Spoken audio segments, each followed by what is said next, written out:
Hello everyone and welcome back to my YouTube channel. और आज हम लोग बात करने वाले एक बहुत ही कॉमन टॉपिक के बारे में, और वो ये चीज़ है कि हम लोगों ने कभी ना कभी लाइफ के अंदर ये चीज़ फेस की होगी कि हम लोग कभी लाइंग पोजीशन में होते हैं, लेटे हुए होते हैं या बैठे हुए होते हैं, और उस पोजीशन से जब अचानक हम लोग खड़े होते हैं तो हमें चक्कर आते हैं, एकदम से सर हमारा घूमता है, कई दफ़ा आंखों का अंधेरा भी आता है और थोड़ी देर के लिए हम लोग दोबारा वापस बैठ जाते हैं और हम लोग कहते हैं कि हमें चक्कर आ रहे हैं। तो व्हाट इज़ दैट कंडीशन? वो कंडीशन क्या होती है, वो कंडीशन क्यों होती है, और क्या वो कंडीशन हमारी बॉडी के लिए हार्मफुल साबित हो सकती है? So if you want to know the answers of all these questions then watch this video till and.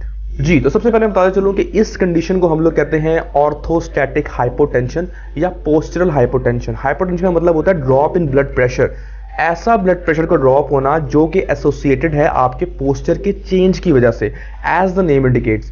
इसका मतलब ये हुआ कि जैसे ही आपका पोस्चर चेंज होता है, आप सिटिंग से स्टैंडिंग में आते हैं या लाइंग से स्टैंडिंग में या लाइंग से सिटिंग के अंदर आते हैं, आपका बीपी फौरन से पहले तब्दील होता है। और अगर आप suddenly from lying position to standing position आते हैं, तो इसकी छोटी सी एग्जांपल ये है कि I have a water bottle over here, और उसके ऊपर मैं डेमोन्स्ट्रेट करके दिखाता हूँ आपको कि चीज़ें किस तरीके से काम करती हैं।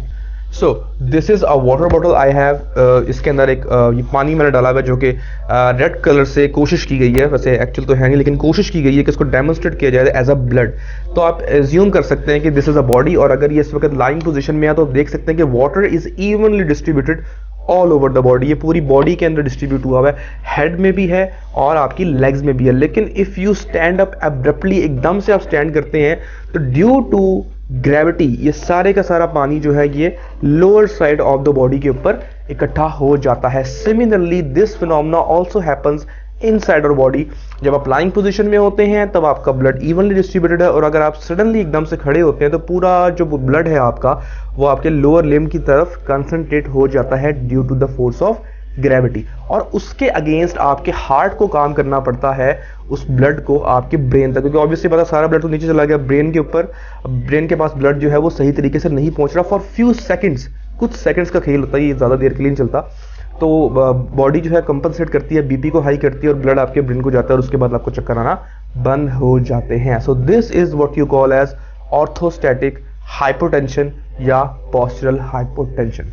अब हम लोग देख लेते हैं कि ये किन लोगों में पाया जाता है, किन लोगों में ये चीज़ बहुत कॉमन होती है। सबसे पहले आम जो हेल्दी एडल्ट्स हैं उनके अंदर भी ये चीज़ कॉमन है, इसमें कोई इतना इशू नहीं है अगर ये फॉर फ्यू सेकंड्स रहे और इसके एपिसोड्स जो हैं वो थोड़े हैं, लाइक कभी कभार आपको ये चीज़ फेस करने को पड़ सकती है। लेकिन अगर ये चीज़ आपको फ्रीक्वेंटली फेस करने को मिलती है और हर दूसरे रोज़ या हर दिन में कई दफ़ा आप ये चीज़ फील करते हैं, so it's been there is some kind of underlying pathology that is associated with your heart, that is associated with your arteries and that is associated with your blood as well.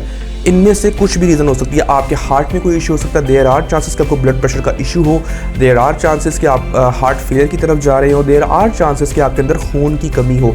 तो ये बड़े 3-4 जो हैं ये major factors हैं जो कि orthostatic hypotension को कॉज करने के अंदर लीड रोल प्ले करते हैं। सो ये इतनी कोई बड़ी अगर हेल्दी हेल्दी एडल्ट और आपको अंडरलाइन कोई डिजीज़ नहीं है, then there is no need to worried about. ये एक नॉर्मल फिनोमेना है, और कोशिश करें कि जब भी आप इस तरह की पोजीशन में हो तो एब्रप्टली इसको पोजीशन को चेंज मत करें, स्लोली पोजीशन को चेंज करें, ताकि आपके हार्ट को भी टाइम मिले और आपकी बॉडी को भी टाइम मिले उस ब्लड फ्लो को एडजस्ट करने का अगेंस्ट द ग्रेविटी। और now I hope you guys know कि व्हाट इज ऑर्थोस्टैटिक हाइपोटेंशन और ये मैकेनिज्म हमारी बॉडी के अंदर क्यों होता है और हमें ये चक्कर क्यों आते हैं। Thank you so much.